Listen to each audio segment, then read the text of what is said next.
Hello, good morning, everyone. It's morning, okay. This time it's morning, kind of, kind of. We're gonna play more Operation Eventide, and yeah, let's start this. Oh, the extras. There's extras. Look, now we got music, so we can listen to where is it? I know this by name.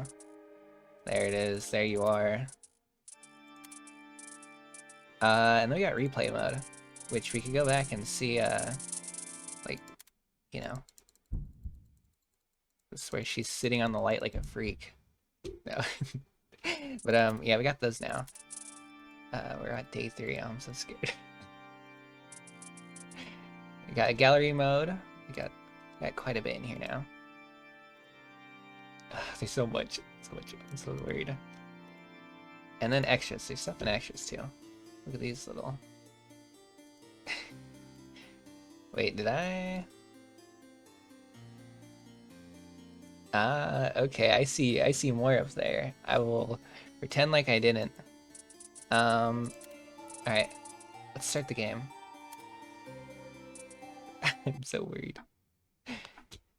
Watching her fidget ceaselessly with whatever's in our sorry, I need to like focus my brain up. This is my first time.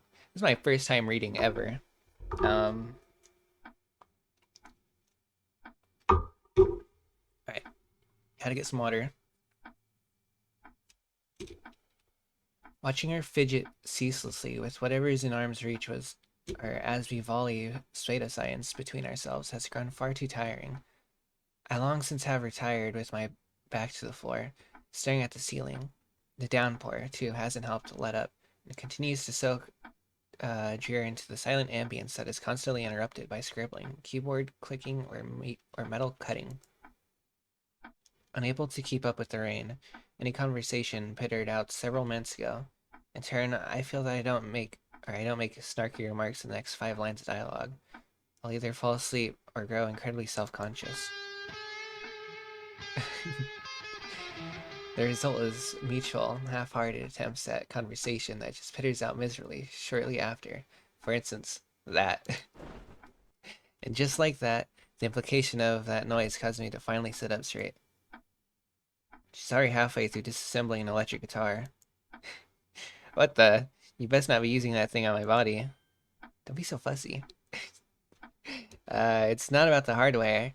It's about how you use it. Sounds like someone's in desperate need for remedial or remedial lesson. She says this with a pinch of delight in her tone, not enough to smother her childlike excitement behind big words and past arguments. Have you always gotten so amped up over this stuff? Sorry, I'm gonna move around slightly. I hope my mic doesn't pick up on it. I hate I if you haven't seen the 3D making in Blender with the Curious Weapon, I switched to a new mic. Again, I used this mic before. Actually, no, okay, I know you have audio. It didn't pick up audio before because I had it set up to the wrong thing. I was like, why isn't my audio working? For like in the game, but you can hear me. So you should be able to hear both now. But yeah, if I place anything down on the table, like my water, when I put it down, you could probably hear that.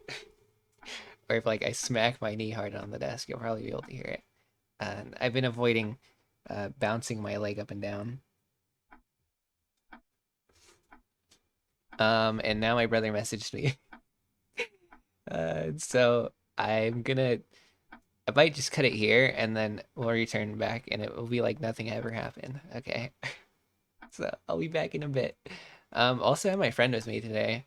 She's asleep right now, but everyone say hi, Rain. So we'll be back later.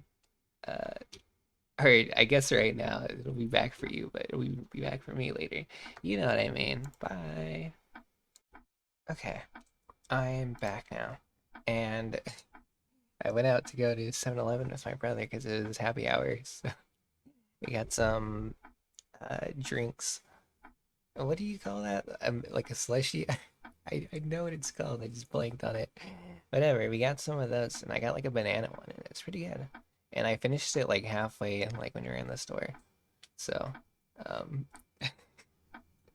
it must have been that good. And then on my way home, I saw a squirrel, and it was like running up like a tree, and then it went upside down and was like eating in front of us. I'll put up a picture or a video. Actually, I got both. So it was so dumb, dumb little squirrel.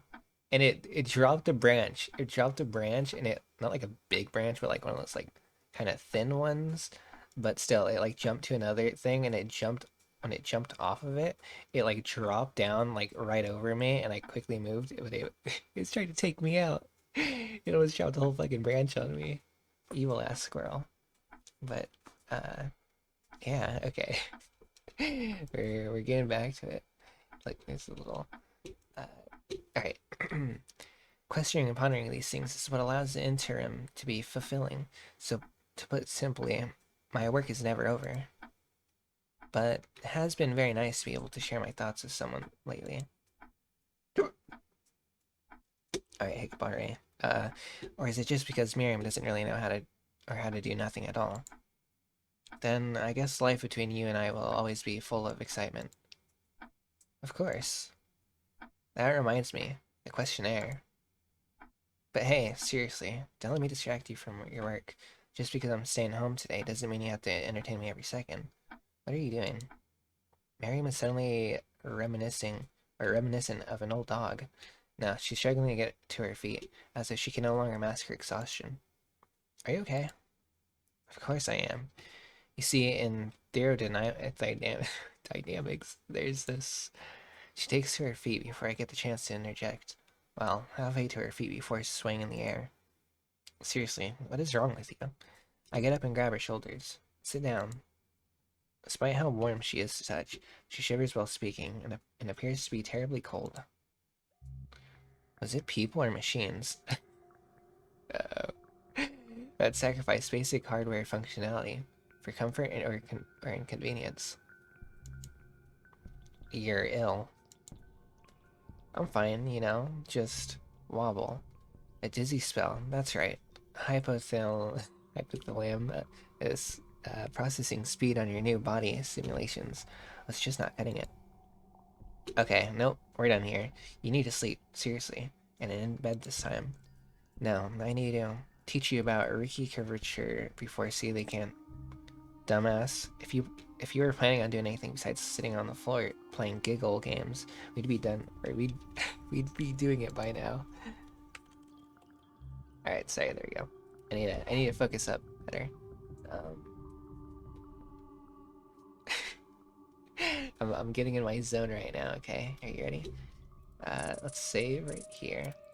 Now we're in our zone.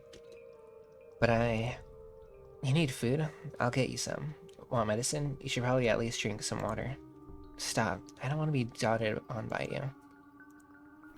I let go of her promptly, and she falls onto the couch. I mean, I'm fine. I don't require anything. I'm sorry. Don't apologize to me. If you're cold, just put on your jacket properly. She says nothing upon that notion, only stares at the floor. I just need a few moments. She sits there. And please don't stare at me. Uh-oh. Come to think of it, besides the coffee table, where Miriam has actually been sleeping, I haven't seen her eat once in the last 4 days. The last 4 days, either. The least I can do is find something for her to put on. Stay there. I'm gonna get a blanket for you. I search for anything remotely helpful, trying not to think about how this is potentially a risky situation, in more ways than one. Sorry, that's me cracking my knuckles. It doesn't take 10 seconds to bump into an ill-placed box, spilling its contents on the floor. Everything about just about everything is so pathetic. Seriously, in what world is it efficient to keep all this stuff lying around? I look back at Miriam, but she doesn't seem to react to the noise, actually. It looks like she's asleep, though she somehow made it back to the floor. Wake up if you're going to nap. Don't do it here. Right there.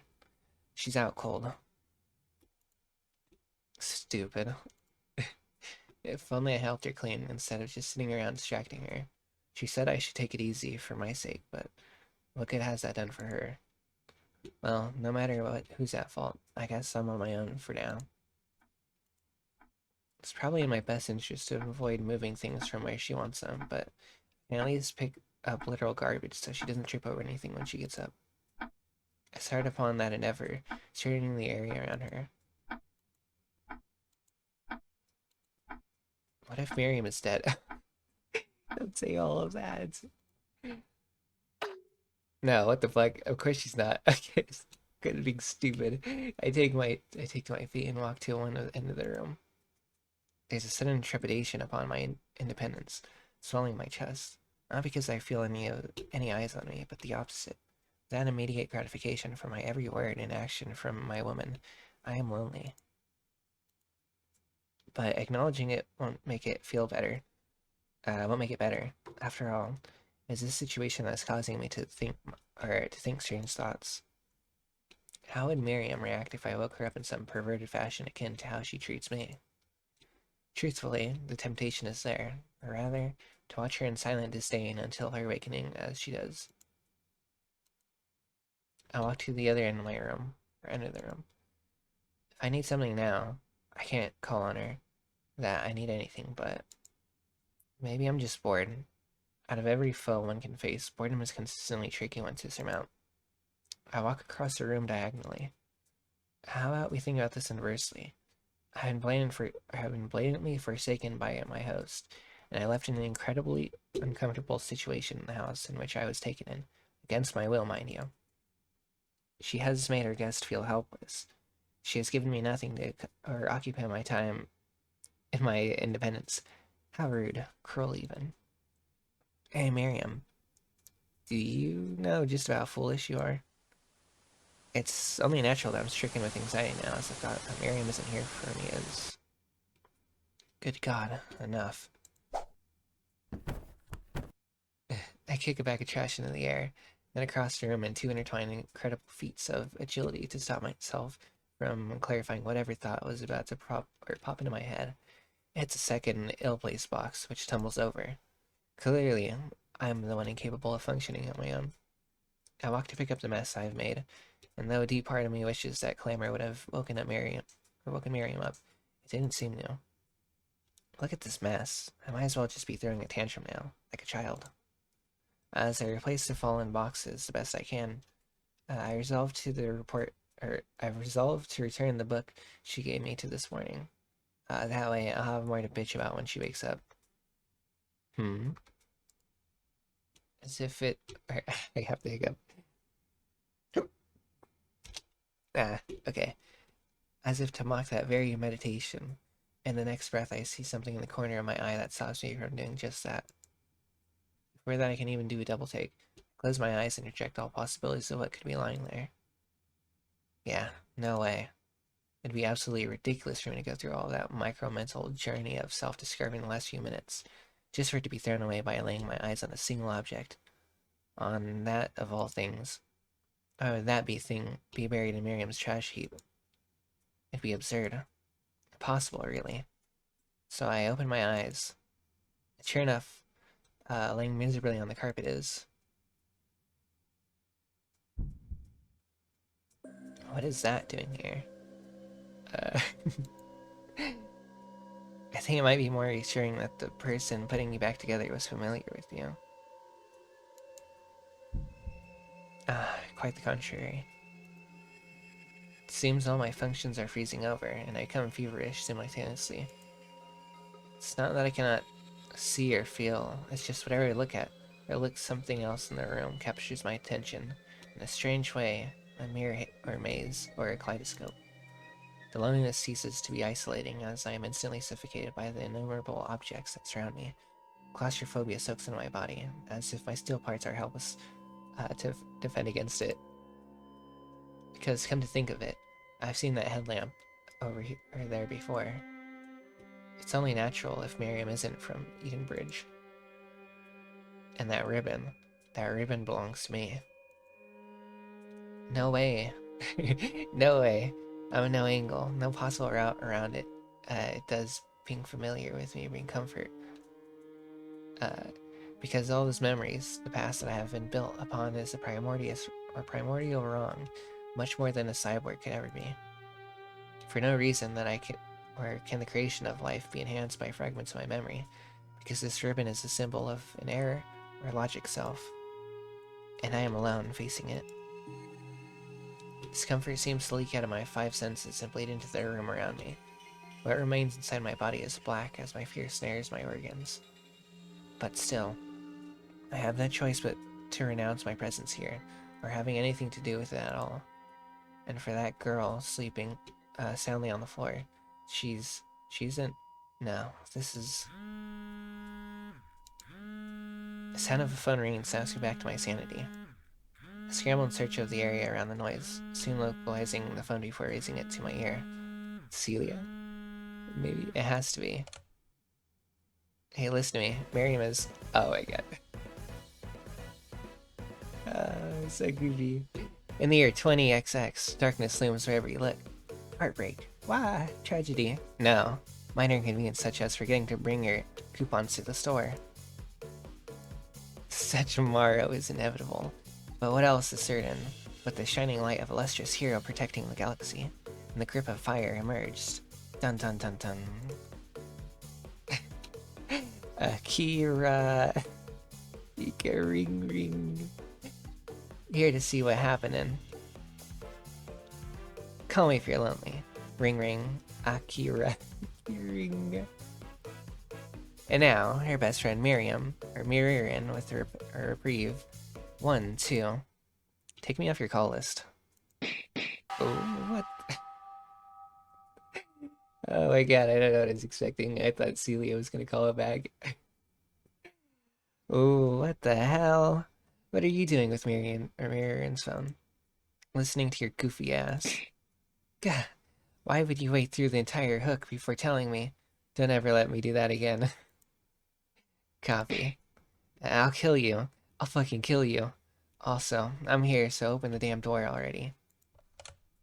She hangs up. My head is spinning. But it feels even sicker to know that outside myself, this room and the wide world around it remains as carefree as ever, as if my emotions are phantasmical. Since I can't manage to stay still anyway, I swiftly grab my gloves and make my way to the door. It's not like I'm going to keep her waiting. Get yourself together. There's no way those items are the same. It's just connection I made since Miriam, I almost called her Mirror, and resurfaces memories. I'm seeing shit. At least that's what I have to believe right now. Alright, Akira's movie is tonight. As soon as I heard the phone ring, I figured it'd be Akira. I hope it'd be Celia. Okay, yeah, I figured, of course. I didn't think it was gonna be Celia. Only because they're out, of course, everyone. And I'm glad. Let me get some water. I'm glad it is. She as always tends to break me out of these hellish situations, huh? I clear my throat, solve the Adele type lock with these, and open the door. I was actually so nervous a minute ago. I was like trying to pop my fingers that were already popped. I'm just gonna start like ouch. Cracking like the middle parts of my fingers into the joints. That had me a little nervous. So, are you ready to roll? Hello, good to see you. And you look cute today. To you too, asshole. Where's Miriam at? Where's Miriam at? Oh, is she invited? What? Of course she's invited. No. Well, I knew that, but considering her prior engagements, we should leave as soon as possible. Oh my god, weirdo. Just let me in already. Hey, wait. Mirror. Ugh, stupid. You let her get sleep deprived. Me? Seriously, you're good for Seriously, you're good for nothing. Akira goes to Miriam and grabs her shoulders. Miriam's droopy, fluttery eyes open and shift between the two of us. Ah, Akira, what are you doing here? Hey, you. You tried to sacrifice basic hardware functionality for convenience again, didn't you? Be honest. But accessibility? Wrong and misguided. Seriously, no more machine metaphors. If you don't take care of yourself first, nothing will get done. You gotta be serious about this stuff, yeah? I'm sorry. How would you like it if you saw me on the floor? Take your own advice for once. These two. It looks like Akira's used to this. Her nurturing imparts a big guilt into me, and slightly more jealousy. And look, you left it out here all by her lonesome. She was hopeless without you. Oh, what? That was fine. Psh. I haven't done enough. I need to save.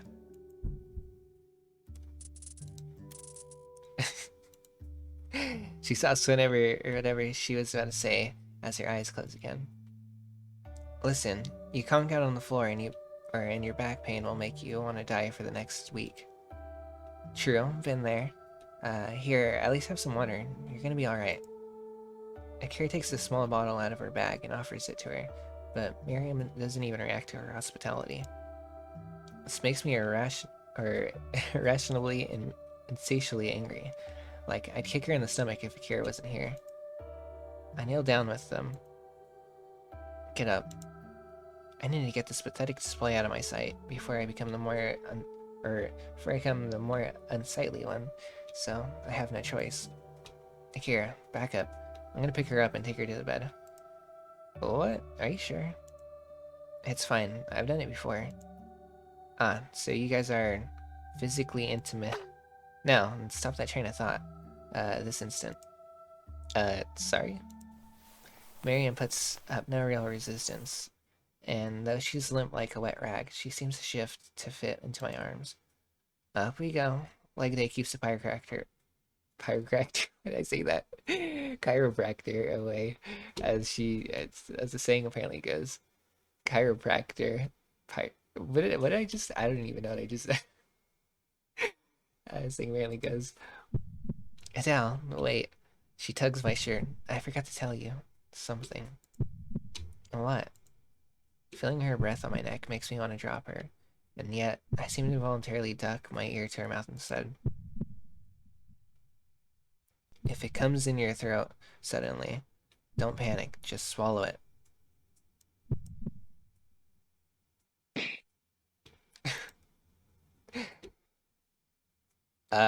What did she say? I couldn't hear. I followed my instincts and imploded at this moment. Surely be bad luck in front of Akira. She said it just, she said just, blah, blah, blah. She said to just put her on the couch. Okay. What's happening? She's fast asleep instantly. Jesus, Dal, did you forget she's anemic? What does that have to do with anything? Man, it really sounded like she was straining herself on Monday. I guess I probably should have pushed the topic a little more. Maybe I should have called you, or maybe I should have called yesterday to check in. It's not your fault, Akira. Then again, I may be ill-equipped for a domestic partnership. You don't say, but she's intent on keeping you around. It must be for a reason. Akira stretches into a more comfortable seating position. Looks like I'm gonna have to order the DVD. Well, I was gonna do that anyway. Why is that? Well, we can't just leave her alone now. What if she gets up and starts working again? My mind is still worrying, and my chest is tight, as if we're gonna sit around while that thing lays watching. Can't we just go without her? What? To the movie. Let's just go, me and you. Well, yeah, we could, but shouldn't we at least watch her? You know, we can't let another incident happen. Watch her. I'm getting ever laying eyes on her to begin with. Maybe that's an exaggeration, but at this moment, I'm not sure I can bear being in the same room as her and her comedic unavailability with the situation that unfolded mere moments ago. Constant reminder of what I saw caused me to do something pretty drastic. Nah, that won't be a problem. To tell you the truth, I'm pretty sure she's exhausted because of how needy and obnoxious I've been the last few days. Huh? I need to put my leg down, it's starting to hurt. Okay, there we go. She seems to believe this. I put a hand to my forehead to really sell it. Yeah, looking back, I was just really annoying. I never gave her any space. I can't believe myself. She told me if it wasn't for me hovering around her, bothering her all day, she'd just be halfway to Mars right now. Don't even get me started on how busy we've been at night too. Here's jaw drops. Oops, maybe I'm trying too hard. Besides, how long is the movie anyway? We can't just go back here, or we can just come back here right afterwards. But I don't know. I mean, as long as I can come back for my injection. No, screw that. She also thought too many people were consuming the message too empirically, and it totally spoiled her excitement. I dare say, darn those brainlets, she said. Off with their heads. No way, that's not exactly like her. Well, I'd never subject her to that, not even passively. I know. We should wake her up to ask her what she wants. Maybe giving her spaces for the best. Okay, see you later, Miriam. Don't do anything stupid while we're gone. Score. I take a look out the window. It's still bright out, but the rain hasn't slowed down a bit.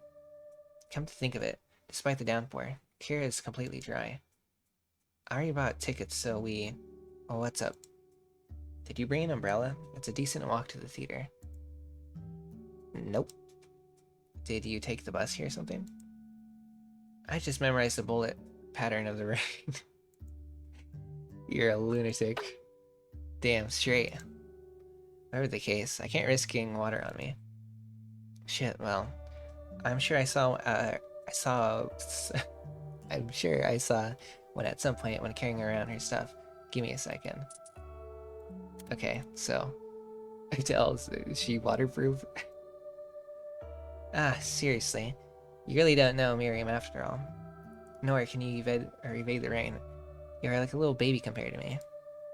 Pardon? Watch this. Like a ammunition field. She slides her foot across the floor in one fluid arc before leaping into the air, after which I hear a familiar click. Hold on. Oh my god. On top of that monumental feat of athleticism that transpires before me, that even a blink would obstruct. I see, only for a brief moment, a fluke on account of the angle of my eye line, a far more phenomenal yet forbidden vision.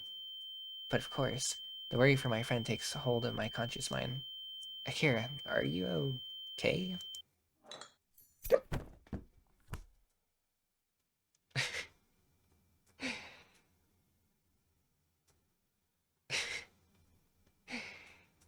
No way. That wasn't a microphone, I'm dumb. Like, what you got a microphone for? Quantum physics, dear sign, baby. Heh, you can praise me now. Wait a second. I thought this was an umbrella-loaded house mine. It was me. Are you kidding me? You look stupid. Who are you even trying to impress with those lackluster moves? What the hell? Why do I get the feeling I should be double mad at you right now? Maybe make that triple mad. She's so dumb. I recognize this pattern. Well, where's yours? I was hoping we could share. Psh, who said I'd let you do that? Good luck. Hey, I'm kidding. Come here. I deliberately create an opening to my left. She laughs and prances to my side. Okay, hold on. Leg goes back up now. Uh-oh, wait.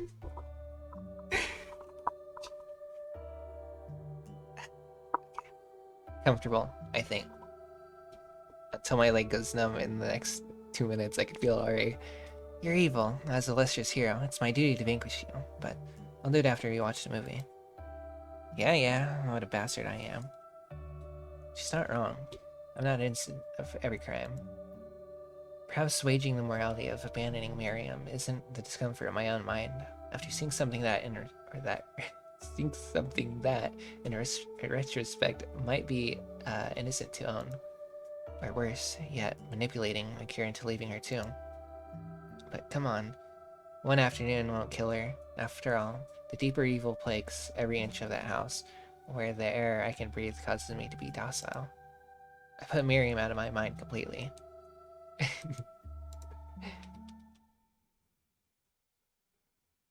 You're so silly.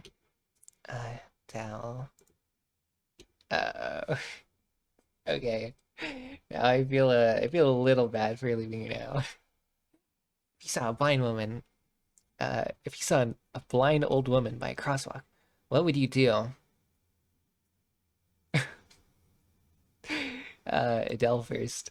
It'd be my honor as an upstanding member of society to help her cross the street. That was the devil. You got tricked. You got tricked. Now your own life's over. Your wallet gone, and she took your jacket. What a crazy old lady. Shit, I should have pushed her in front of a car. Yep, you lose. That's a cure 3, Adele 0. Classic. That's the society we live in. Nothing but death and drag. I hope you get to see that. Or I hope you get to see that advertisement. I thought this was a quiz.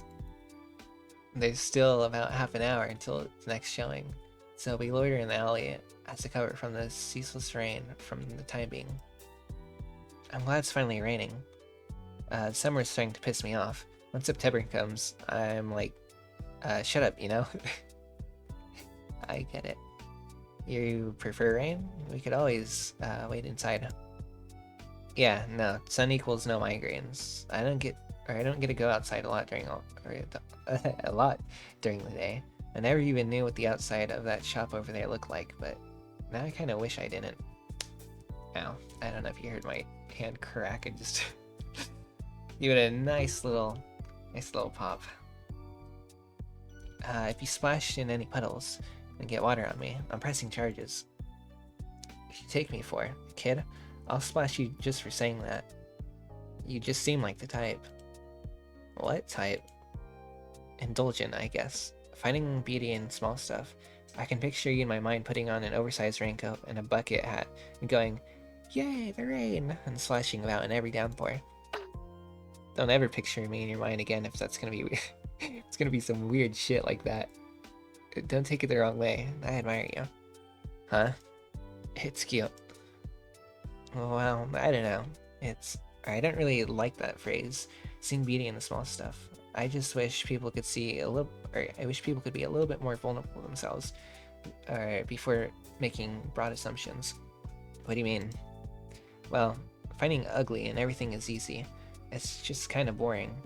Like, look, that's gray, that's messy, but everything in life is still pending. Nothing is ever solved. You don't really have a choice but to look for the beauty in everything. Else you're gonna be miserable. How inspiring. Stuff that. All I want is for people to be more sincere, but you're literally doing the opposite. Well, as you say, we are pessimistic because it's often our gut reaction. It comes from fear and despair, a parasite that's rooted in us from birth, and we don't understand it till death. Even if they try to turn their head around and see life for its charms, it never sticks for good for most people. So sometimes it's not worth the effort to be honest with it's not worth the effort to be honest with ourselves. Okay. Sorry, I'm relocking back in. I don't know why my brain's not work, yeah. I don't know. I just mean, if someone's gonna get embarrassed about being happy, it makes me think they don't realize everyone else wipes their ass one cheek at a time too. But I know they were a baby. We all baby. We all baby. It's not deep. It's not that deep. But what do we think? Do we make that one the title? We all baby. Oh my god, she's so dumb. But you're right. Even me, I can try a million times to say what I mean, but it won't come out as what really goes on in my heart or my brain. Or I just sound stupid and preachy as the rest. But I just like to try my best to be wide open, so I can at least trust myself. Hey, it's okay to look after yourself from time to time. I'd hate for you to get burnt. There's a reason when we predispose of certain fears. I'm not strong. I'm stronger than that, but I will, as long as you stop lying to yourself to look cool. If you're gonna be blighted from free will, then be a little bit... Okay, sorry, I got a hiccup again. If you're gonna be blighted from free will, or with free will, then be a little embarrassing. I guess it's true that that's the small stuff is what sticks with us, I guess. I'll try, for you. Like your evil doings. But I've already uncovered your true nature, so your days are numbered. Sure. Yeah. Hehe. I'm starting to get agitated with how much she's consistently assuring I'm evil, but her eagles seem to stay my rage stay my rage at the moment after. You're so bent on pinning me as a villain, but I feel like I'm losing all my venom just being around you. What do you mean by that? It's simple. Even in the sorrowful depths of the late summoner Monsoon, a cute girl like you is enough to... Ew. After I literally just told you to stop using those corny-ass come-ons, too. Are you okay? Shut up. It's because it's the worst moment to be choking on your own saliva.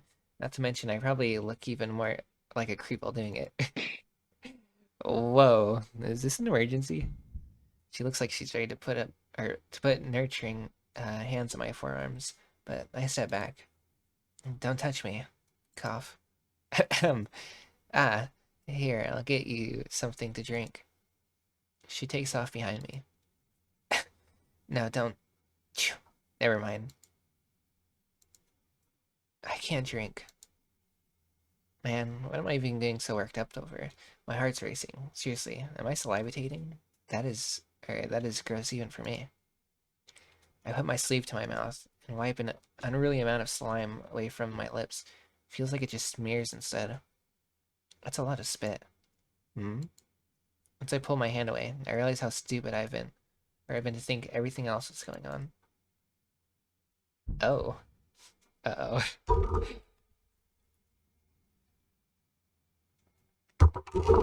Had to get some water. Sorry. Tar is leaking from my throat. This can't be. Oh my god, you're okay. Oh good, you're okay. There wasn't any water, so I got you this. They say it cleans the rust off of pennies, so I bet it'll help you clean your throat. Ulu. And even if I couldn't drink, or how would that help? That aside, I don't have the time for interjections. Akira's right behind me. Hey, what are you looking at? 2 steps away. I'm frozen in place. Think, goddammit. I only need more seconds. I can be graceful enough to use the glove as a wipe and hide it before she knows it. Did you die? 1 step away. A diversion. I only need a second. Just 1 second. Execute an illegal move. I think you get these ones by playing again. I think. So, convince her to look away. Convince her to stop walking. Don't look. Not gonna lie, being locked away in Miriam's dungeon really has a number on my eyesight. Could you tell me what that sign says up there? Sure, which one? The one that says reserved parking. Oh, it says reserved parking. Wait, hey. Oh my god. Thanks. I could have sworn it said preserved parking. Oh, what is wrong with you? Here, take this already. I don't want that crap.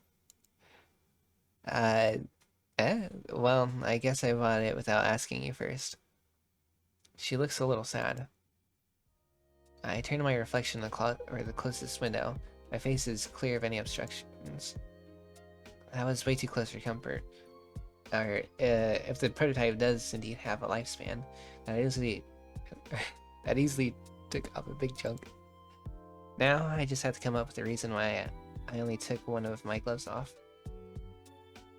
I was planning on showing you my primo interview skills today, but I've hardly seen anyone out. Not even any cars. A bunch of stores are closed too. What's the deal? Beats the hell out of me. I didn't notice until you brought it up, so no clue. Oh, that's what she meant earlier. Miriam. Yeah, I was like, I think if you weren't a witch under a binding spell, I'd say we should skip town to find out. Too bad. A vacation with a charming young lady. Heh. Once I finally leave this place, I can truly see a life for its pluses. What? Wait, what? You're actually leaving? When? Whenever Miriam sends me, I guess. Huh? I mean, eventually. No particular time. Maybe soon, maybe never. But if you're leaving, I wouldn't get too... Relax, I'll stick around long enough so I can pay you back for the tickets. Psh, as if I need your petty cash. Plus, once you're gone, that's one less pervert to vanquish from my sights. Idiot. I'll know you'll miss me. Not as much as you'll miss me. Anyway, come on, it's almost time. We gotta make it in time so I can show you the commercial with the weird lady I was telling you about. I wouldn't miss it for the world. Probably doesn't sound too good coming from me, but it's true. I don't intend to have this girl continuously treat me. If anything, I wear a lot, despite now, because of everything that's happening around her. I know. Concrete structures and umbrellas are trivial shelter from the rain, as long as Zakira is keeping my attention. What's at the center of the universe is brighter than the sun veiled by September clouds. Real life, too. Can be without loose strings hanging on guilt. That's why, at least right now, Adele Crow feels like fiction. I left back at home. That's the same at home. I was trying to read it again without it, but yeah, it works too.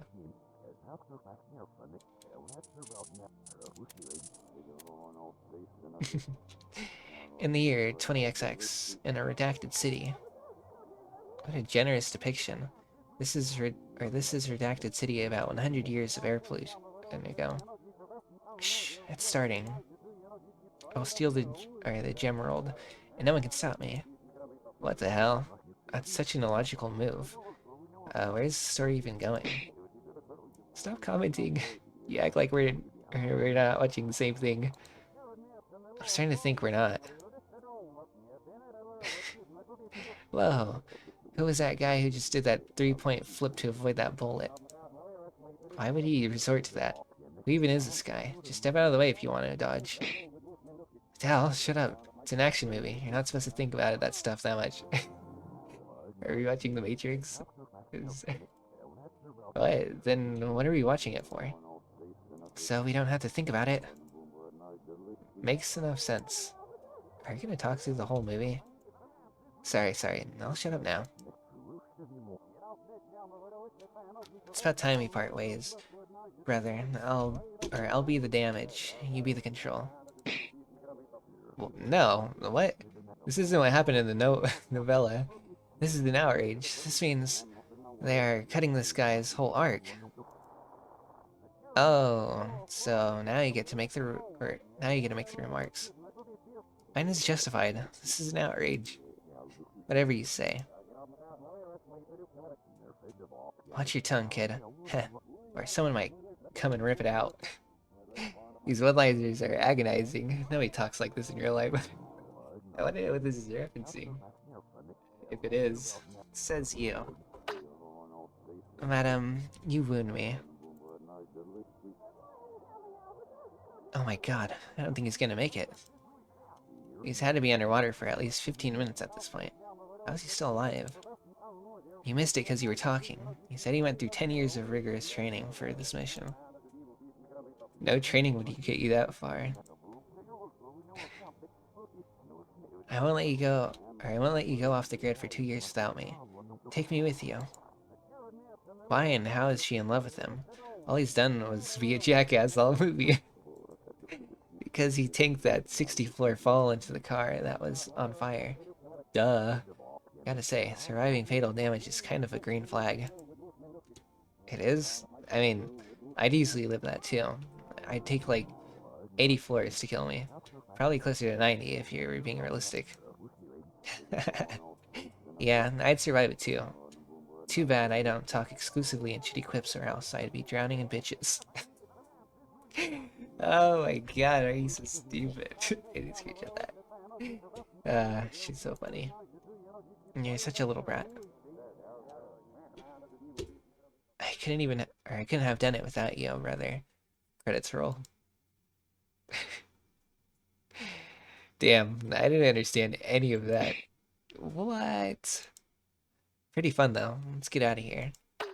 Are you seriously that much of an amateur? We have to wait for the post-credit scenes. You want me to watch more of that junk? I'd argue that everyone else has already left, but no one turned up in the first place. It really is like a ghost town today. So, Adele, you and Miriam. Ah, okay, there we go. And just like that, I wish we were still outlawed from speaking. You guys, like, say good morning to each other? What? I guess. As she cooked breakfast for you in a frilly apron? Kind of? You don't share the same bed, do you? No. Okay. Do you guys, like, have matching bus pass holders? What? Never mind. She doesn't, like, leave sticky notes for you when she goes out alone, or accidentally touch her hands when passing something to each other, or... Alright, case closed, Miss Detective. I'm not shagging your friend. I'm just checking with what affection level you're at. What's the difference? It's important. I just want to know if I'm intruding on anything. You didn't have to start the weirdest game of 20 questions I've ever played. You could have just asked. So, I'm not right? No, you're not. Are you sure? Holy shit, Akira. Yes, I'm fucking sure. Good. I mean, cool. Just checking. Just checking. She can say what she wants, but something definitely shifted just now. Well, you have to tell me if you think he should have gone in with him. Who? The computer guy? Who you wouldn't shut up about? I shut up. Well, I don't know. He was in the scene for like 20 seconds. You wouldn't understand, or you would understand if you really had read the novella. They just completely butchered him, you know? And then just throw him back in the ending scene like that. Just blatant yaoi bait. Well, what bait? You should have told me. I needed to study for this. It's hard work, you know?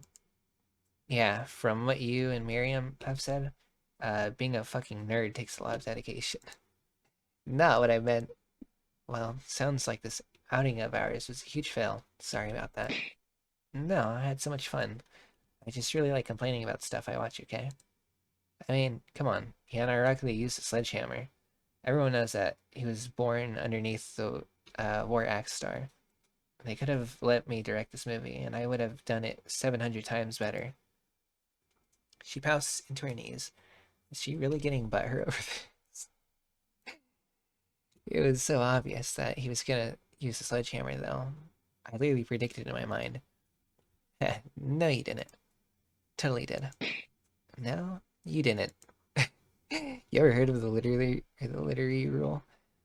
Adelov's sledgehammer. It states that if there's a wicked sledgehammer prop at the studio's disposal, it must be used. Looks like you're the amateur after all. He just made that shit up. Says who? If it were real, you would have talked over the movie about it. We're both laughing again.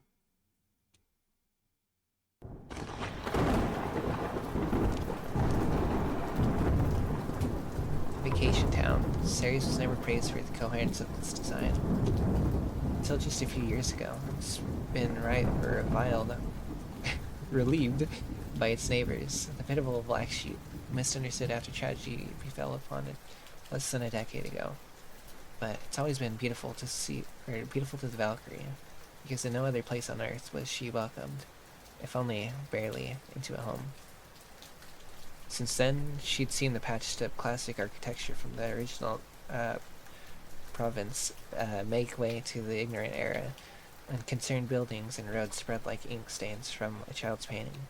Cut a greedy paint from investors' pockets. Such a place had a little empathy for a supernatural being. No one demanded beauty from the town, nor order. Ceres was rebuilt so people could make easier friends with the sea. A spectacle in nature, and only after its destruction and rebirth did it lure in the jet setters. She stands at the precipice, in which the water is completely obscured behind her back, eyes set on civilization. Someone told her that habitat rules 99% of the brain. In a world where ends are as certain as lives are fickle, here humans fight every day to seek community and wellness, with a little more than their instincts spurring them forth. If it really came down to it, no one would deny the absurdity of their own life, but it is because of that every living soul that Valkyrie can see the world for its charms. Because meaning can come from even things from little value. Look, Celia Rangrid. Look upon the light. Look at what people have accomplished, the power of their will. There has never been a city so intimate or with supernatural as been built upon its consequences, as dwelled within it, and it will be the last place where supernatural and tragedy are not parallel. Ceres is nothing but an illusion, a mere haze, human nature made manifest in all its imperfections by just the right circumstances, veracity, and concrete prefabs.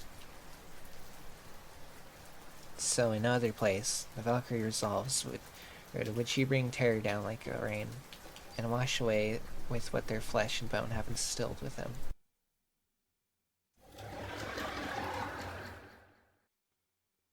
Oh, I think the credits are over.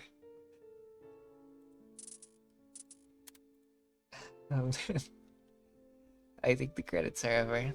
Where's this extra scene you were talking about? You in there?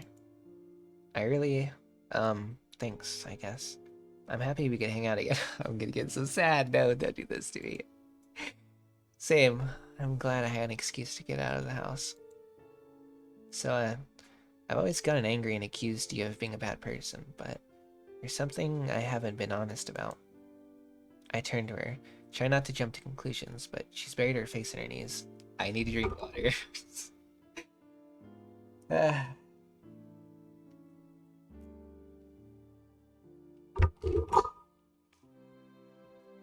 can already feel the hurt. I just don't think it's fair if you're not seeing this the way I do. Seeing what? Us together. Whoa. Isn't it way too early for this? Hey, stop putting up pressure on yourself. It's fine. Let's keep hanging out, Akira. You're a fun girl. No, you don't get it. What? I just told you how I get migraines, and you saw Miriam give me a medicine earlier, right? It wasn't always like that. It used to be better, like, up until a few months ago. It's gotten kind of bad. I'm not contagious or anything, so don't worry.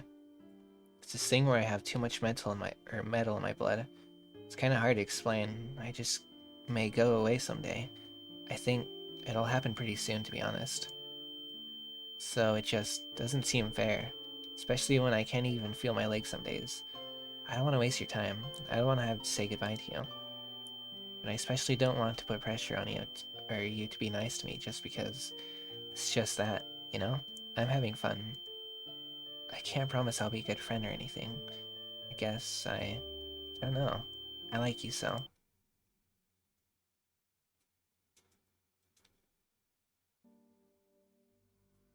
Something just now.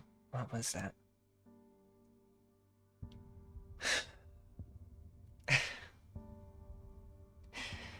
I'll pull through. It jarred my perspective, setting us against a world that seems if we're the only people within its dark blue walls.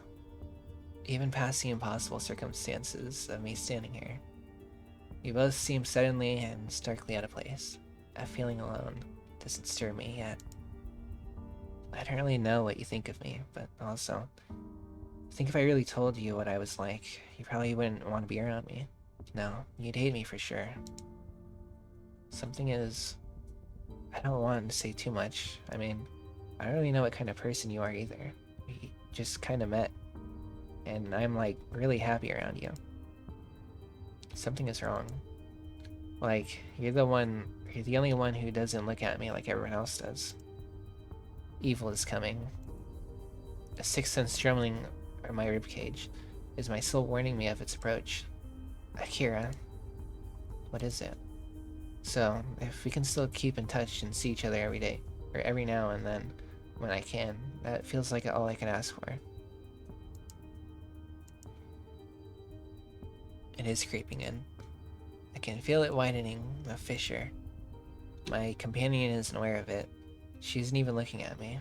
Eyes instead fixed at her feet. Sorry, you must think I'm so weird now. No, you're not. You're such a perfect little angel. My jaw hangs open. I'm the one who looks weird. This girl's praying her heart out. It's only fair that I respond to her feelings. But what comes to my throat is not some righteous line like, we'll look back on if this relationship develops, or a heartfelt reciprocation that fit to anneal the tension of this current moment, or reassuring words upon her feelings. I'm pretending to be oblivious too.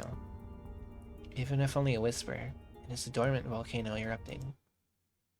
Kira, don't you hear that song? Song? Song! Akira jumps to her feet. There's a ruckus beyond the wall, like the theater over just started right. Oh no!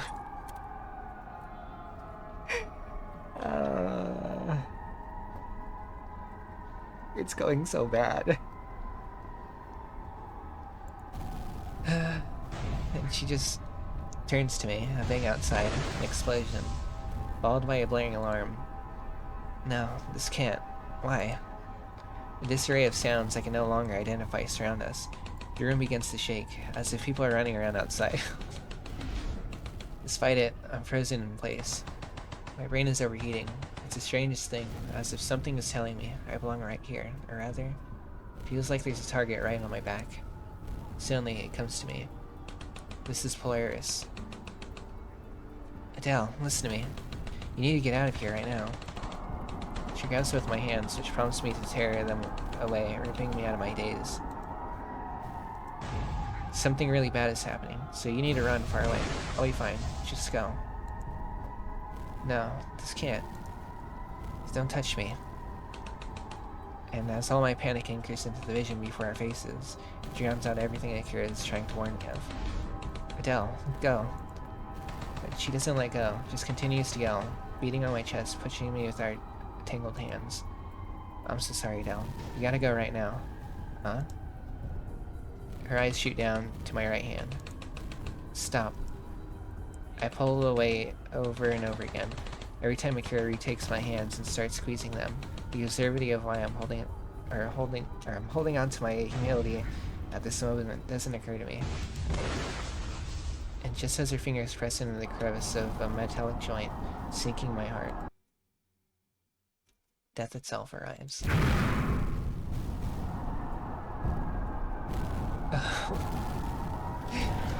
If I wasn't so sad right now, I'd be like, this is so sick, but I just... I'm really holding it in, I think. Still bestiality, destruction straight out of a nightmare has come for us under the night of the moon. A demon looms before me, an aberration. Just now, I was caught in an explosion. Ugh, my head hurts. An onslaught of rubble. Maybe to die by the hands of that beast would be worse, but it's not the kind of damage a human can withstand. My motors are sputtering, my breath shaking, head throbbing. I'm going to die. My vision is the only sense recounting these events to me. Countless times I have braced for death, welcomed it, Looked it in the eyes and brought it down to others. Death is part of me, I've realized. Even if we never formally met. Of course, I'd choose death every time over a life watching the world end by an Aberrations' wrath. But only once before I have known the true feeling that precedes death. That's when that illusion of hope pulsed through the dark. The light at the end of the tunnel, banishing my fears and lifting my spirit. You demon! How could you? I'll vanquish you. I'll spatchcock you if that's the last thing I do. God damn it. Only in the grip of death have I known the sight of true excellence. No, it doesn't do anything. Only in the grip of death have I known the sight of true excellence.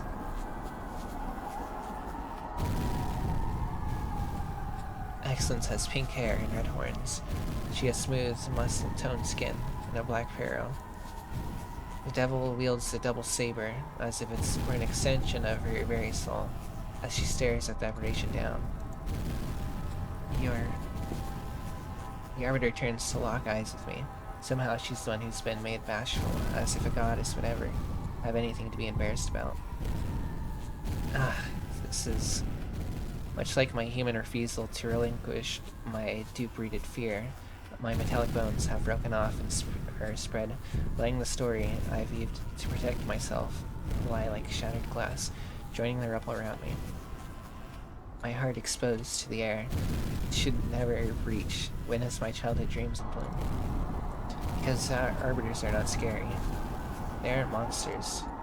They're beautiful angels, magical girls. Please don't cut me off like this. Okay, good. I was like, no. No, you're the only one I could. And this one's got a powerful soul, second to none. She who descended that day to slay Aberrations and protected this world in my stead. And that revelation fills me with unspeakable bliss, because I know without a shadow of a doubt that Arbiter, no, Akira Kazuki, is more than capable of taking it from here.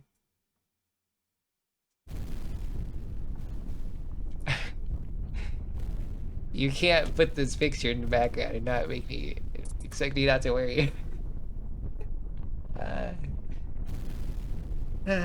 This is an episode. I'm going through an episode. Dell lies there disfigured.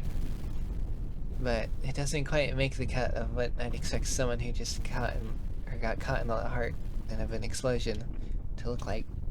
Her face is calm, almost blissful. In fact, she may have fainted like the instant before the blast. And her body, what's up with that?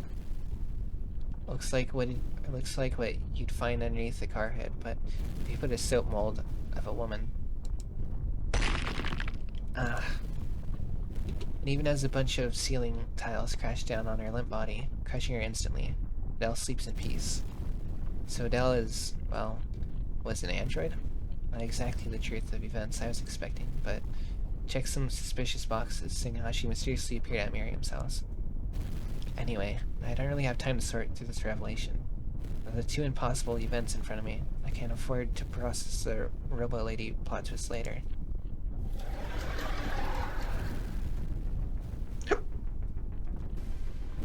Because after 5 long years, Eventide's rapture has begun. Sorry if you hear my desk moving. I'm putting my legs down.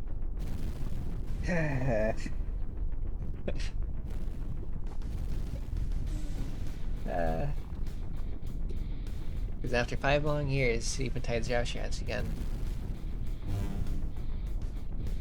In a heartbeat and a spark of willpower, a twin blade materials into its rightful place, squeezed in my palm. It's instinct, what I've instinctively fallen on as my duty. Nonsense. The red moonlight only serves to illuminate the SMG bullets relentlessly pelting the beast's metal plumage, which bounce off like raindrops. Eventide hovers dormant in the air, unfazed, chanting that horrifying requiem. If it's waiting for me to strike first, I'll give it what it wants. I thought Aberrations were the size of buildings. This bird isn't half that, and Its biomass is just mutated steel. Can easily take out one of the wings in a single lucky strike. In an ideal scenario, I'd destroy it before the police, news, or department see too much, but it ain't playtime anymore. To avoid more collateral, all I need to do is keep its attention. With merely a brief running start, I rocket into the air. Oi, over here, you big chicken. That's right, it's no secret I can keep. I couldn't even manage to keep the devil from showing itself to Adele in the end. The one person who let me forget it all. I'm so fucking scared. I know she's okay in the other part, but I have to change things right now.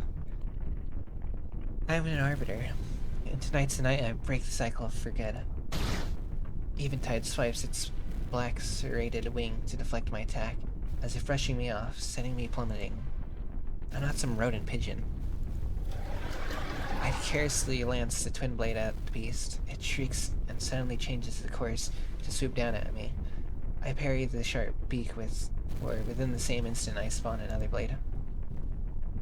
Looks like I got its attention. Good. Flip backwards, rebound off the ground, once again shooting into the air without much direction. Dodges my attack by flying upwards, creating a great gust of wind that blasts me off course. This won't do. Can't even act like it has a high ground. We're operating different planes of gravity. Before I come up with a better plan, Eventide withdraws its wings into itself. In a streak of light blue light, it dives down in a corkscrew motion, takes me in its talon and flings me midair. The hell? I'm not your prey either. I lop the talon, holding me off without hesitation. The claw pierces my diaphragm, and I tear it without plummeting back into the ruined theater. Eventide's shriek shakes the ground as I hit it in a somersault. I delay the next move and maintain a crouch to study the great bird. It flaps its wings wildly, gaining the highest altitude yet, almost out of sight. It spreads its wings. White and a blue flame seem to billow out behind it, eclipsing the moon. A dozen spears rain from the heavens, ejected from the spikes on its wings like rocket launchers. It's far too late to notice that the talon did more damage to my composure than I had thought. I stumble over myself as I jump on instinct, not fast enough to avoid getting caught in the barrage, staggering me to get hit with two subsequent feathers down my right leg. I fall into a roll and drop down low behind a piece of collapsed roof, as one final spear grazes my horn. Sorry for using your death evidence as a shield now. Or your death device as a shield now. Fighting alone in the centers of an alien disaster, I can't help but feel cornered. Eventide continues to desperately spam this new attack, committed to this enfilade. My barrier, of course, is in the fray. It cracks as if notifying me of my time limit. Once it breaks, no matter how much I manage to recover, I have no choice but to move. The trepidation in my gut tightens with the grip on my wound, as I cannot ignore the truth of this any longer. Take a breath, slowly. My clutch releases from the talon-shaped cavity. I wincing that wound is a few centimeters deep on either side of me, and sure enough, the blood has coated my entire right side. Please don't show a picture. I can't. Much like my armor and weapon, the skin has metallic properties that act on its own violation. Regenerating sickened muscle tissue, almost fast enough to watch. Unlike your average Arbiter, taking advantage of this power comes at a much higher price. But, as it happens, I don't have a lot of options either. Forget fighting if I can't even flee properly. Let's stay on task. I attempt to analyze the situation. Firstly, if I lose, it's all over. That idiot finally lost her mind, or was she waiting until I just got too weak? If she thinks I can't take this thing down, she's dead wrong. But what about her? I recognize there was something strange about her last night. Confidence. If I can't manage to kill Eventide, Sia will likely take over the world. And if I do kill it, she'll... I scanned the room. The ruined infrastructure and deep night doesn't do me many favors. The remaining safety lights from the outdoors don't cut it either. What illuminates the room now is phosphorescent bullet feathers from Eventide wings. The word itself hovers in the air. Pinion spears like rapid fire scatter around our battlefield. The light from the bullets acts as somewhat of a telegraph. It appears the more projectiles land in the denser formation closest to the bird's position. At the onset of the attack, while they spread out a bit further away as they get, as well as the other barrage goes on. Fighting in the sky is only advantageous if I can utilize the ground to build momentum. Fighting on the ground is the only advantageous if I can utilize the sky for extra leeway. To employ all advantages, I need to utilize all space, and to do that, well, the answer is simple.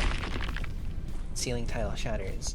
When my decision is sealed, I blast off in an instant into an approach run all the way to the last standing wall of the theater. My right leg sending shockwaves of pain into my gut. She pushes into the concrete again and drives my thoughts away from my mind. Nah, pain is nothing. I am a machine of vengeance. I'll be their tool of war. The brain of a monster has no need to flip through the unnecessary things. I sprinted at a 45-degree angle to the ground. I shear my speed, allowing me to balance hold. I simply cannot afford to slow down. My momentum easily makes way for weaving and sidesteps, dodging any incoming feathers in my path. My leg screams alleluias as I bless it for one final exertion. As I leap into the air, my last step propels me into the last standing wall, breaking it, launching me skyward. Flawless execution. She looks so happy here. I think. Right. Maybe not. She's proud of herself, eh? Flawless execution. With no momentum on my side, I'm flying. My twirling blade deflecting incoming pinions with ease. The air. The nerve pain is gone, as all my human parts are practically suspended in the air. Any pinion arrows that were tracked weakly after me are avoided with ease, as I use my ankles to pivot, as I use my ankles as pivots to twist them around them. Its spears are useless to close proximity, as it doesn't seem to be focusing its energy now on battling my attacks away with its claws. The Eventide flaps away again, narrowly avoiding a downward strike. Unluckily for it, I catch its tail, and I use it to swing back another angle, and dive once again into it. When you fight with a weapon, the arms are nothing more than a conduit for effective attacks. I do not apply force directly into them. They're one part of my whole. Each one of my slashes are a full body maneuver, and the more momentum I have, the more effective they will be. A single attack is a result of force generated within my entire body, twirling and lunging as it releases my weight into the weapon, as it is executed. To employ the body's full weight to create maximum power is the goal, and my twin blade is a perfect tool.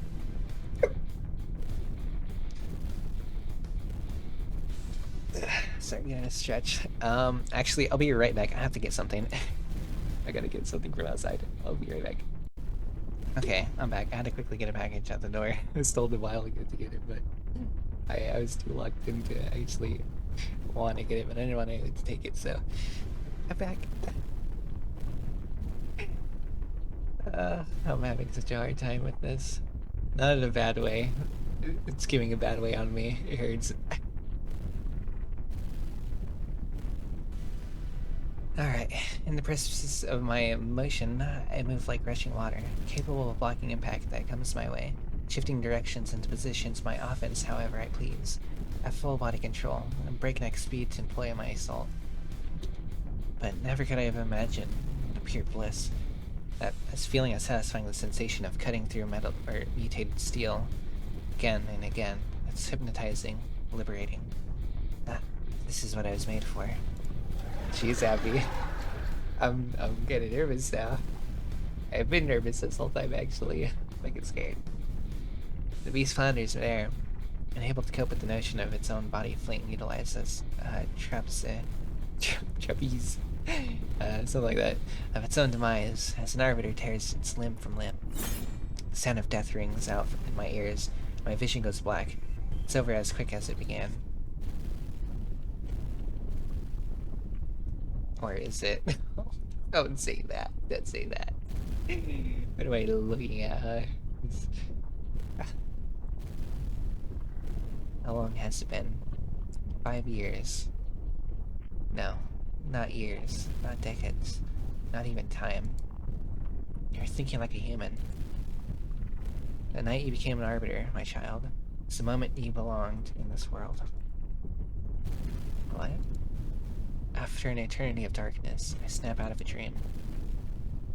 My vision returns at the sight of some corridor in Edenbridge Laboratory. There was someone speaking to me just now, in the back of my head, but it was an Eventide's voice. I can't really feel my own weight yet. I know I'm here. I'd assume it's the afterlife, but the noise of the theater hasn't changed a bit. I feel water rising through the floor tiles up to my ankles. The last thing I remembered was the tearing of steel, but I wasn't sure if it was Eventide's or mine. After all, that was the real feeling, and this is... You're kidding. My situation was suddenly evident, but comprehension called forth even more confusion. This is a result of being blindsided by illusory manipulation powers. I suddenly yearn for the disaster. I wish it would break through the ceiling and blast away everything again. My awful, like Adele's, could scatter in the breaking wake and become rubble instead of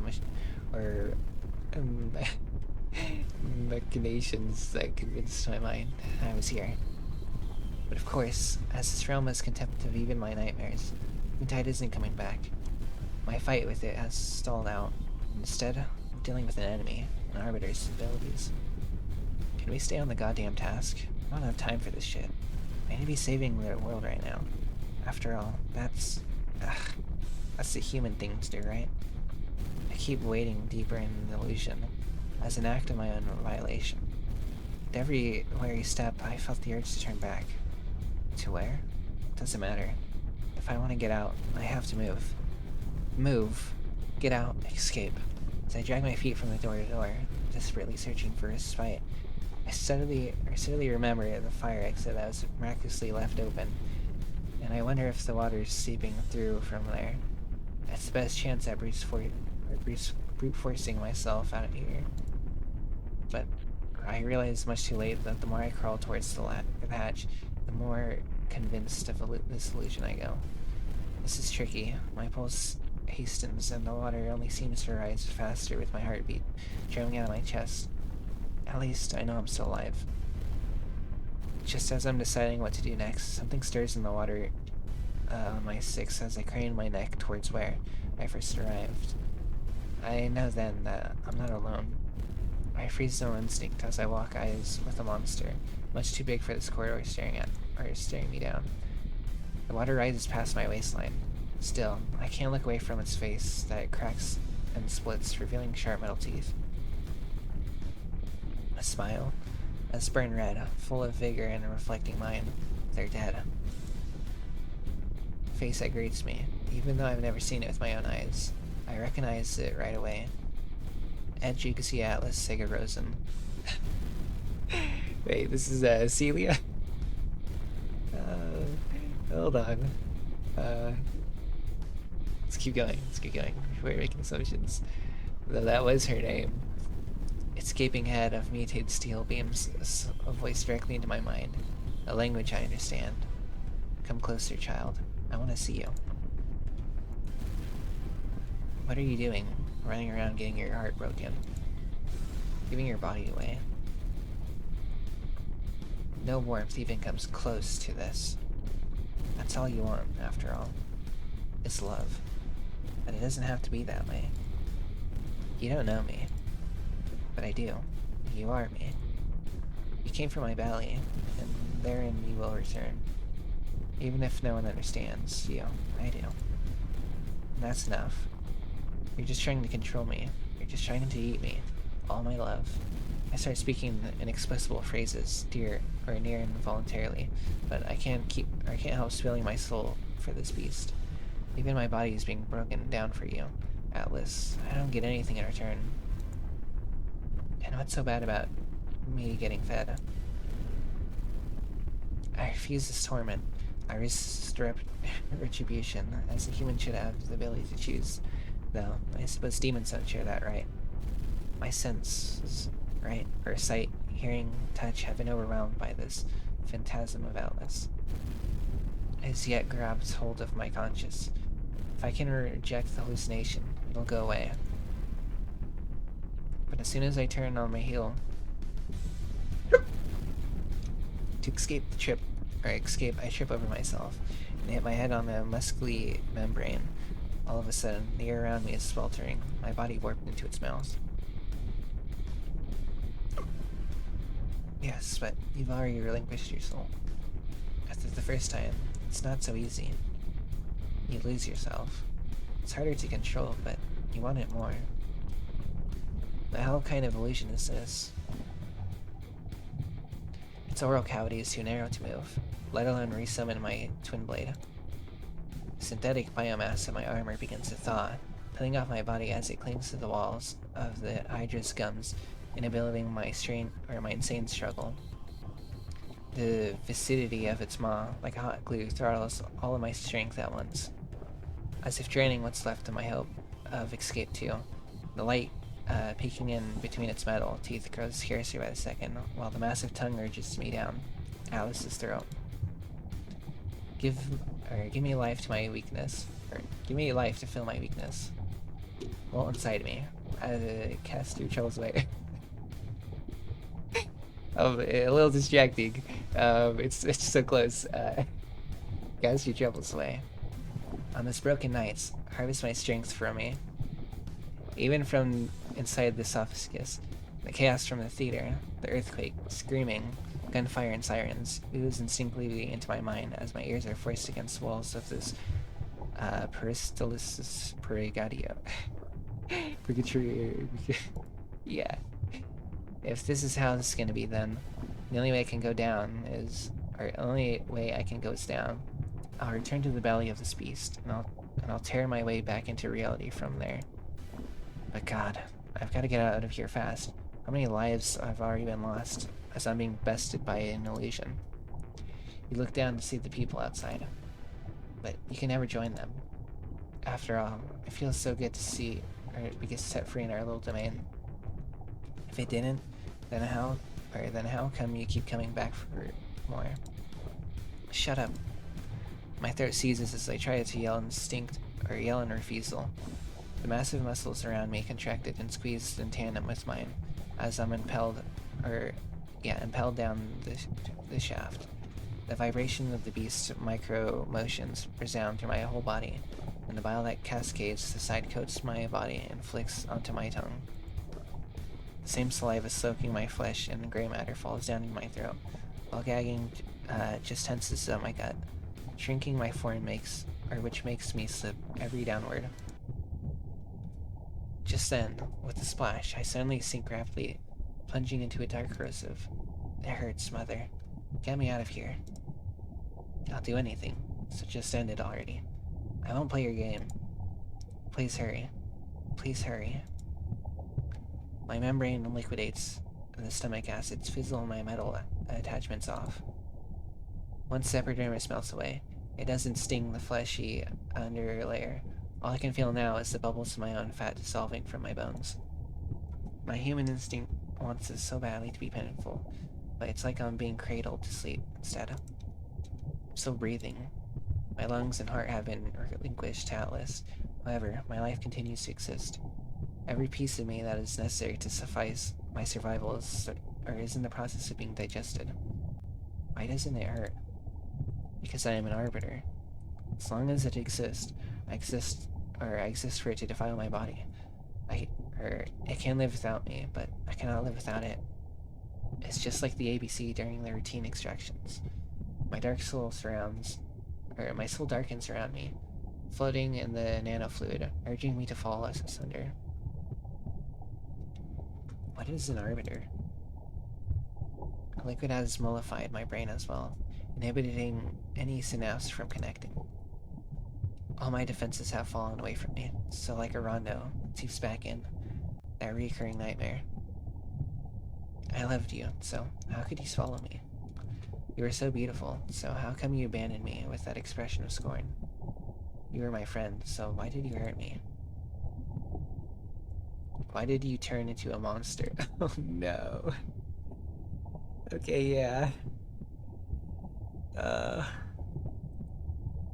Why did you turn into a monster? My soul never gives to sleep. It will never, until I drive it through your heart. So why?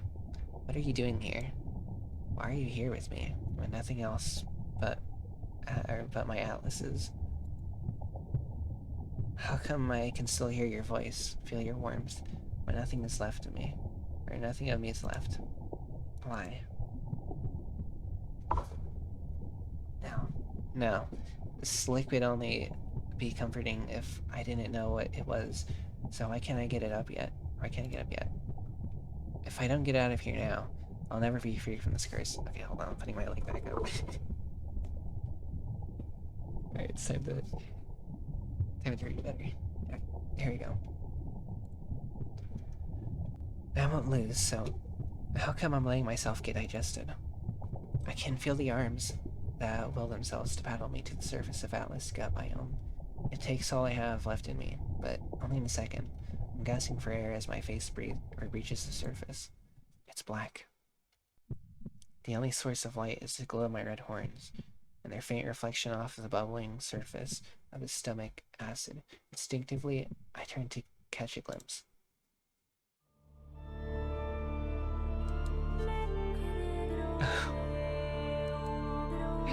What the? I'm so happy I could burst. I'm so lucky to see you, finally. Let's be together forever. Get your ugly face away from me. My soul, Atlas Let me consume you, like we always do. Breathe life into me, and be my champion. My arbiter on earth. Girl's crazy. Oh my god. I came to in darkness. I'm so worried. uh, honestly, I just want to sit here. Just be sad for a while. I feel quite sad.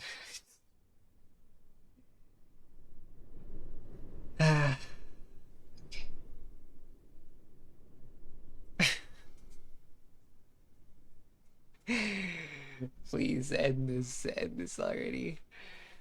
I'm so hurt. I don't want it to end though. I'm getting so much good stuff, but Akira. I came into darkness. The extraterrestrial disaster in Sirius had long since ended. No longer was the world around me mantled in chaos, gunshots, alarms, or wills of humanity, or Eventide song of the bleeding moon, wherein the souls of the damned are cleansed and taken.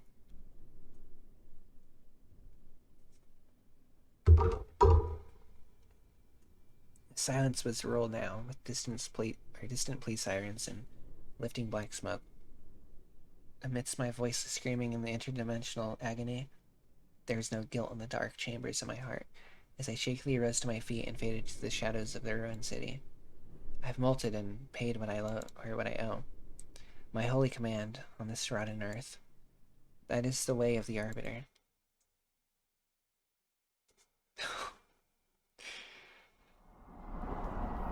Please be okay. Please be okay.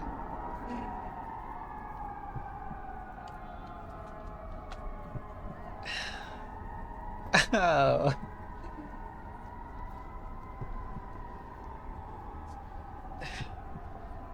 The comb plays a gentle song, sending tremors through the silver cage. If you could tell, I'm really not having it anymore. I'm so tired.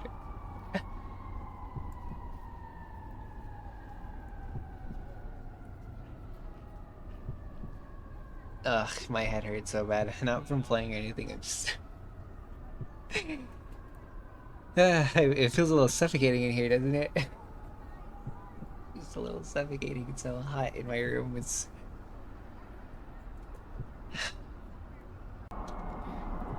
within is a little steel. I don't know if I keep going for a minute. I just feel this deep hit in my chest.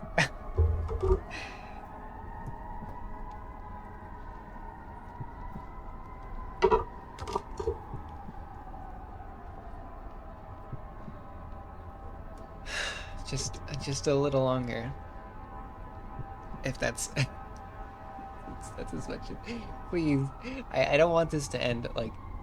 Okay, I want it to be better. There's so much good stuff happening that I don't want it to end, but I want it to be better as quick as possible. We'll keep going. Within is a little steel bird that will always remain prisoner. Its twitching heart made of cylinders makes only repetitive, jumpy motions. If it spread its wings, they could not embrace the wind. It can only produce a whisper, speak nothings. I'm actually gonna... I feel so sad and miserable right now. I'm doing so good. I'm doing so good today.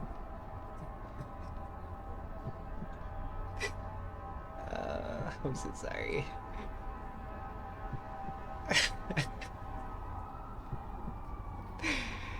I'm doing good. I'm doing good. A little funny feeling in my head. And an incomprehensible song. It's so light. My head is so light. The music box sputters in small bursts. Petite, please. It tells of me of what pain is. Okay, I actually really need to take a break. Really just 10 minutes at least, maybe 15. I might just go cry to myself.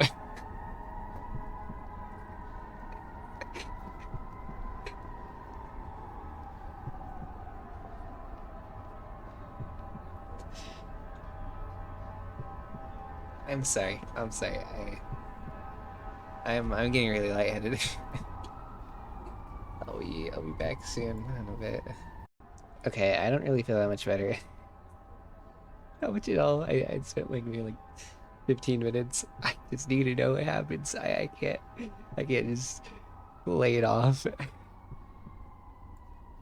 break didn't work. I guess it kind of did. I got that hit feeling out, but the music box mutters in a small burst. Petite, please, tells me what pain is. Only way sing, or why only sing your pain, little bird? Whence is the love gathered from the bitterness of life, from groaning, weeping, and complaining? Is pain sweeten it? I never, oh god. Uh, I never managed to remember what the song words music. Because the vibrations feel too good whenever I get caught inside my music box teeth. As I get all minced up, my body becomes so small as it melts into my brain, my broken chains popping around the spinning mainspring. The performance never stops. It rings out in my ears as I scatter around the machine in little pieces. The orders won't end, the gunshots won't end, the music won't end, my blood won't stop spilling out of the cage.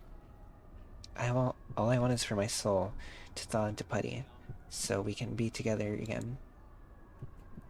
You. It's...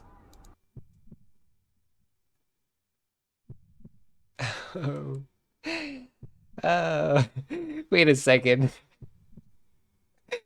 My brain was taking time to render what's going on here. She's gotta... Okay, hold up. Let's keep going. I reach for the knob to unravel myself once more in its little dark chamber. Eventide. Oh shit. It is with me. I remember. I'm awake. My soul. Eventide. I remember my heart. My hope, who cleanses me from filth of such feelings. Behold, Eventide, cut into me. There's festered some blight from which I account, bear my dull senses within. paradox of life pollutes my body, a desire for death. Tainted is every soul bound by desire. We are torn asunder when we die, and when we perceive worthlessness, which do we even before we die?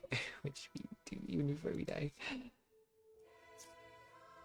I have found both rest and desire in darkness. I am wretched, and even this wretched life I hold dearer than I hold you. Death will take you from me, and will devour all of life, because it has power over it. Yet, I know not whether I would part with my life, for you. Eventide, though I do not live together, must be worse than death. I mourn that other mortal beings should be seen. Since you are invisible, I anguish more that I, since I am but your other self, can be seen when you cannot. Forgive me, Eventide. Have mercy. I have understood pain and love, hope and fear, all there is to desire, but I will never know defeat.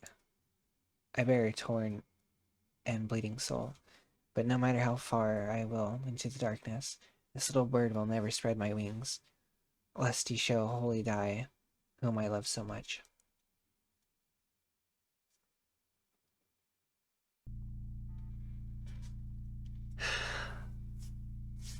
Sharp inhale suddenly streams down my throat and pushes my chest into something.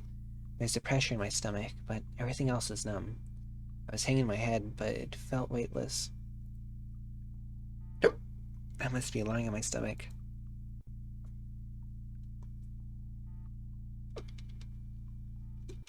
My voice wakes me, but it's more than a gargle than whatever I meant to say. Adele, stay calm. Everything is fine. Meanwhile, the droning of her voice seemed to be developed to me as some kind of aegis. That erratic but gentle tone belongs to someone I know very well. But the notion of staying calm confuses me, so I can't even tell what's happening in the first place. Are you in pain? She asks, just as I ponder with the same question myself. I guess the answer speaks for itself. No woman calls my name with such unapologetic care like that, except women who have died, so that means I died too. But I don't remember dying. I remember being saved. The familiar concrete room is quite safe for an electrical hum and some irregular dripping beneath my head. I don't feel anything. I meant to choke out a few comprehensible words. What's going on? She didn't get those injections, that's right. Uh-oh.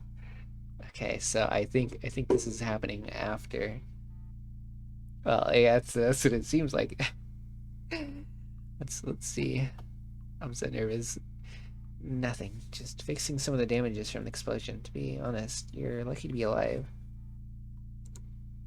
The explosion, that Arbiter, and I'll explain everything once we get you patched back up, so please just don't move. There's still lots of sensitive parts exposed, but I'm working as fast as I can. I stay still. Granted, I don't think I could move if I tried.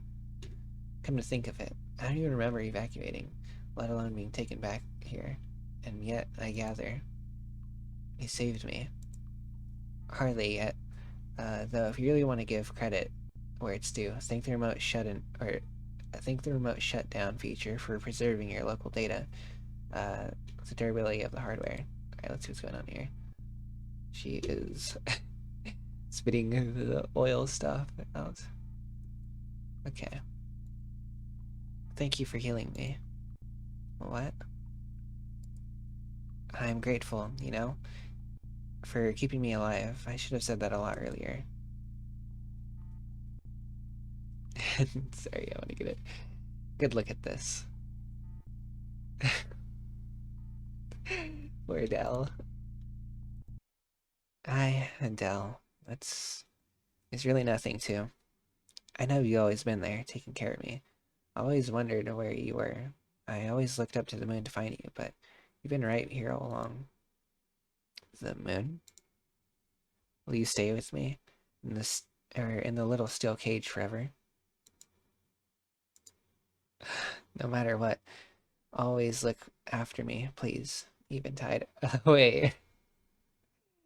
Uh, no matter what, always look after me, please. Eventide. I don't want to. That's. I will. Wait, hold up. Hold up here. Hold on. Wait a second. I will. No, sleep, my love. I promise. I'll never let you go. Wait a second. Please don't be the end. Please don't be the end. I'm not ready. No, we're on like day 4. Okay, okay. There's I don't know, I was just about to get so stressed for a second. Okay. Now, who's gonna tell me Lavandula can speak German? Lavandula's on the phone when I barge into her office. I didn't want to be summoned. No, no, that's the end. That's the end. That's the end. I have to stop here. I'm just gonna keep going. I'm so fucking scared. Oh. So what I'm getting here is Miriam is Eventide. He saw her sick ass weapon a minute ago. Hold on. Got a fucking minigun. Oh my god. Oh, let's go back here. That's right there. Look at that. Oh my god. Her drills are crazy. I'm actually so stressed out right now. Okay, while we're here, let's go to the title and let's look at the extras together. Oh my god, my stomach hurts. My stomach don't feel good. Alright, let's see. We've gotten all of this. No, day 5. Okay. We're missing some stuff here. I think there's a dialogue option with Kira here. Or I know there was, but we weren't able to do it, so maybe I think second playthrough is when you get to do those options and you get the little unlocks right here. Well, not for all of these, but maybe some of them. There's one with Miriam. It might be right here. Wait, maybe it's right here. Just kidding. Am I blind? She's right here. No, okay, it's not here. Oh, maybe it's in extras, actually.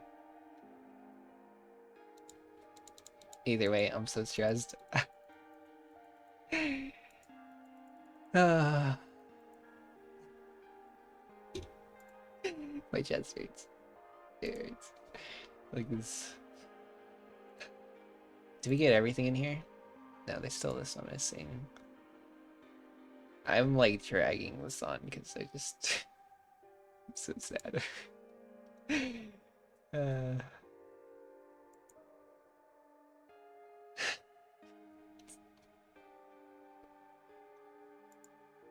Wait a second.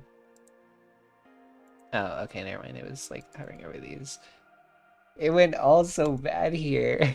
All so bad.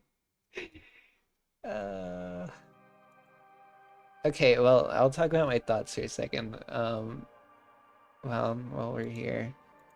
Yeah, I was holding it back at this time when she was confessing. I'm not gonna lie, I was genuinely just about to start crying.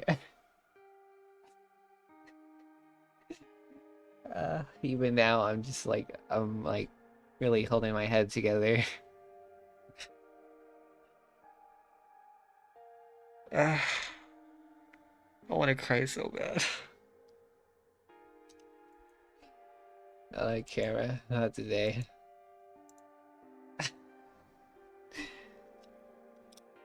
I need to take off my glasses. I feel like I'm a mess.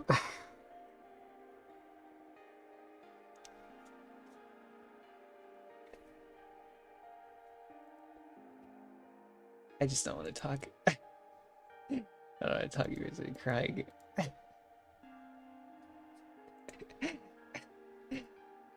uh, Ugh, it feels so heavy on me right now. Sing this one also. Alright, that's the end of this video. You guys are crying.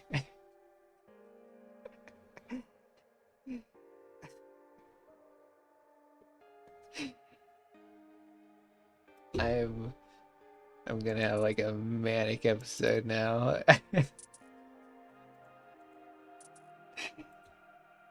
uh, okay, it was a good sad episode. I don't know what I'm gonna do now. I don't know what I'm gonna do. I might just like I can't even do that. Feel like if I make the make your weapon video, I'm gonna be too miserable to voice on it. Just this one video, and something related to Eventide. Maybe I'll make Akira's armor, just by myself, to get over this empty feeling. Not like an empty feeling, but like this. It just feels so sad. Ugh. I didn't think I'd be like this on camera, ever. Not ever. Or probably I knew it probably at some point, but oh my god, this is how it feels like right before I'm just gonna fucking just cry. Okay. You like the video? I don't even. No, just like the video, please. Do it for me. Do it. Do it for you. Do it for me.